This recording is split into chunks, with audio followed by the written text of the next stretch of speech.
শীত আসলেই দুধ পিঠার যেন ধুম পড়ে যায় গ্রামে গ্রামে, পাড়ায় পাড়ায়। চতুর্দিকে বাড়িতে আত্মীয় স্বজন, মেয়ে জামাই, যে সবার যেন দাওয়াত পড়ে এই পিঠা খাওয়ার। এটা যেন একটা মহা উৎসবে পরিণত হয়ে গিয়েছে। তো আপনারা শহরে কারা কারা এই দুধ পিঠা তৈরি করতে পারেন না, তারা আমার এই রেসিপিটা দেখতে সাথে থাকুন। সুন্দরভাবে, খুবই সিম্পল পদ্ধতিতে এবং খুবই সহজভাবে আপনাদেরকে এই দুধ পিঠা তৈরি করে দেখাবো। হ্যালো, আসসালামু আলাইকুম। হাঁড়ি পাতিল ব্লগে আপনাদের সবাইকে আমন্ত্রণ জানাচ্ছি। কেমন আছেন সবাই? আশা করি সবাই ভালো আছেন। আমি প্রথমে হাঁড়িতে পানি দিয়ে দিয়েছি।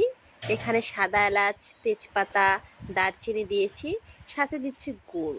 এখানে গুড় দিয়ে খুব ভালোভাবে এগুলোকে আমি জাল করে নেব, কারণ দুধের মধ্যে গুড় দিয়ে যদি জাল দেই তাহলে কিন্তু দুধটা ফেটে যাবে, সেখানে দুধ পিঠা কখনোই ভালো হবে না। এই জন্য গুড়টা আগে জাল দিয়ে নেবেন। অন্য সাইডে গনগনে চুলায় হাঁড়িতে আমি দুধ বসিয়ে দিয়েছি। এখানে আলাদাভাবে দুধটাকে জাল করে নিতে হবে। দুধটা যখন নির্দিষ্ট পরিমাপে চলে আসবে তখন এখানে গুড়টা ঢেলে দিতে হবে, তাহলে কিন্তু দুধটা আর ফাটবে না।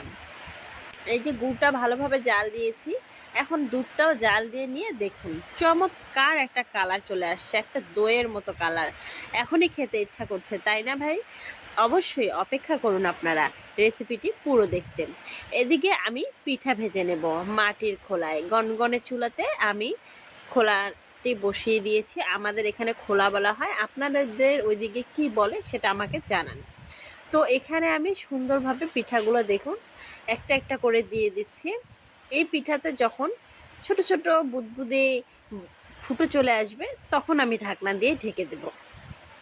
এরপর এখানে চতুর্দিকে হালকা একটু পানি ছিটিয়ে দিব, এতে করে সুন্দরভাবে পিঠাগুলো নরম এবং ফুটো ফুটো হবে। আর ফুটো যত হবে ততই কিন্তু পিঠাটা রসালো হবে। এজন্য ফুটো ফুটো হওয়াটা খুবই জরুরি। দেখুন পিঠাটা কতটা সফট হয়েছে এবং কতগুলো ফুটো হয়েছে। আপনাদের খুব কাছ থেকে দেখাচ্ছি, দেখুন ছিদ্রযুক্ত পিঠা। এইভাবে পিঠাগুলো ভেজে নিতে হবে। আমি এখানে আরও একটি পিঠা ভেজে আপনাদেরকে দেখিয়ে দিচ্ছি। আপনারা যদি এরকম মাটির খোলা না পান, সেক্ষেত্রে কিন্তু যদি লোহার কড়াই থাকে সেখানেও এরকম সুন্দর চমৎকারভাবে পিঠা ভাজা যায়, সেটাও কিন্তু অসাধারণ হয়। যেহেতু বর্তমানে মাটির খোলা শহরের মানুষরা পেতে একটু কষ্ট হয়, সেক্ষেত্রে আপনারা লোহার কড়াই কিনে সেখানেও ভেজে নিতে পারেন। লোহার কড়াইয়ে ভালোভাবে ধুয়ে একটু তেল দিয়ে গরম করে নিয়ে তারপর আবার ধুয়ে সেখানে আপনারা এই পিঠাটা ভেজে নিতে পারেন। দেখুন দ্বিতীয় পিঠাটাও কত দারুণ ফুলে গিয়েছে। তো আমি পিঠাগুলো সুন্দরভাবে এভাবে ভেজে নেব।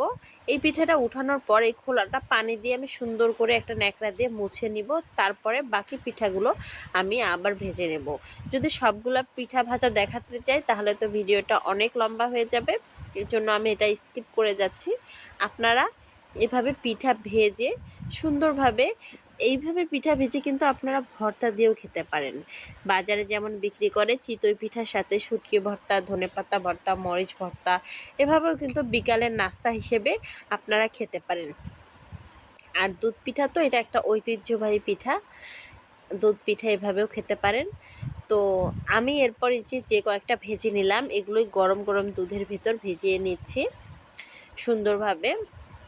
এই পিঠাটা ছিদ্রর কথা বলছি এই কারণে, যতগুলো ছিদ্র হবে বেশি ততই ছিদ্র দিয়ে দুধগুলো প্রবেশ করবে এবং পিঠাটা ফুলে ডাবল হয়ে যাবে এবং সফট হবে। এই জন্য পিঠাগুলো ফুটো বা ছিদ্র হওয়া খুবই জরুরি এবং সফট হতে হবে।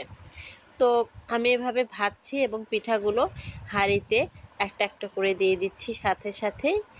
তো আমি এইভাবে ভেজে নিয়ে দুধে ডুবিয়ে সারা রাত এই দুধটার ভিতরে পিঠাগুলো ডুবিয়ে রাখবো। আমরা এই পিঠাগুলো সন্ধ্যার দিকে ভেজেছি, এবার সারা রাত এই পিঠাগুলোকে চুবিয়ে রাখবো। আপনারা কম করে হলেও 6 থেকে 8 ঘন্টা এই পিঠাগুলোকে ভিজিয়ে রাখবেন দুধে। এতে করে পুরো দুধটা পিঠাগুলো শুষে নেবে এবং পিঠাটা সফট হবে, ফ্লাফি হবে।